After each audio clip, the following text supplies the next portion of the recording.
Hi! Ay mayong adlaw sa tanan sa mga ka-troopers,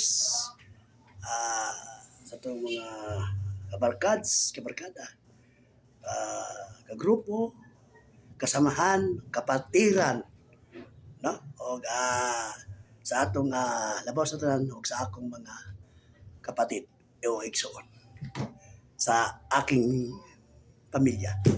Okay, sa ngayong buwan na ito, December 17, no? Ngayong gabi, second week na na simbang gabi sa Pasko Pista sa ating reliyon sa Katoliko, Romano Katolik. Okay. May dagdag akong kaalaman sa inyo na sana naman ngayong Pasko na ito matapang tayo at magpagmahal. Tayo'y magmamahalan at matapang sa puso. O sa puso natin, sa isipan na ilagay natin sa isip yung katapangan natin. No? Kaya nga ang damit ko pula kasi Pasko na. Ramdam na natin na malapit na talaga yung Pasko na. No?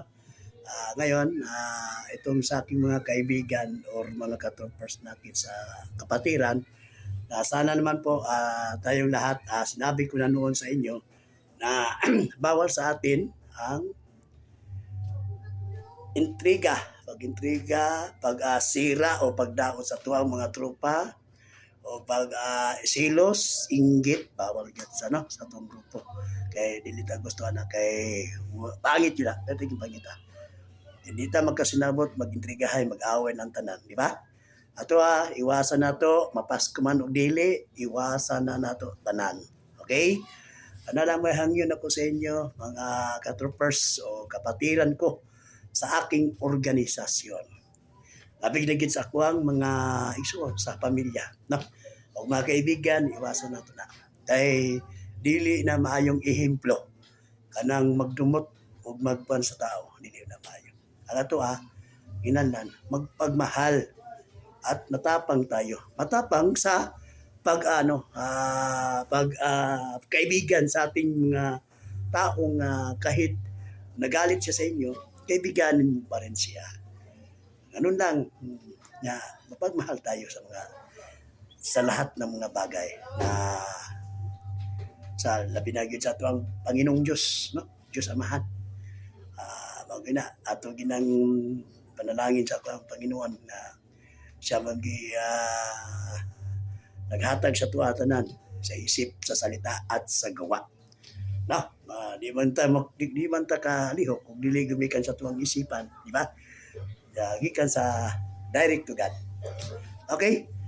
Karon ang nako sa inyo pohon unsay mga mayo nato nga pagabuhaton karong Pasko. Kinahanglan karong Pasko ingat palagi sa dalan o sa mga dalan na labi nagmulakaw ta, di na to angay makumpiyansaan kanang dalan nga labi nagbingaw.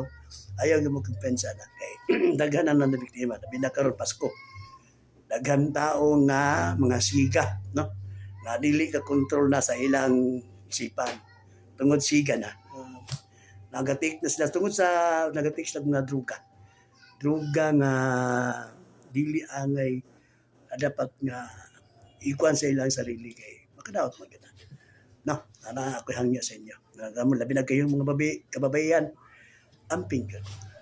Di ta makumpiyansa kung mo kay mingunta nga safety ning lugar dili pwede. Paski pag musulti tag safety ning lugar. Pagwas nga pagabot sa panahon nga di na to may bala ng isip sa isang katao. Labi nagbasiga, di na may bala. Ana lang, no? Dili ka kumpiyansa. Ang to panagod nga pagtanan na ito nila na atik yun ka. Binaglahin, tanaw ni mo maraglahin, nagsunod siya mo. O ano ba, murag nag-stock, isa tawag na, nag-stock ba? Nagsunod ng tao sa mga. Cellphone na ka. Ngayon, ka gini mga cellphone number o text. Mga cellphone number sa bawat station nga, sir, nagsunod sa kanisa. Kundi matunay ka sa mga mataong lugar, ng mga bibo nga lugar para dili ka kuan nila. Kay madiyado ka, delikado ka diyan. Buhay ng isang tao, iisa lang talaga. Di ba? Ganun yon. Okay. Dinil na to tason. Mayong adlaw, no? Mayong adlaw, mayong buntag, mayong udto, mayong gabi. O mayong hating gabi. Binaunya, ikatulo na pong adlaw sa simbang gabi. Okay? Daghang salamat. Merry Christmas and Happy New Year. I love you, Mama Chup Chup.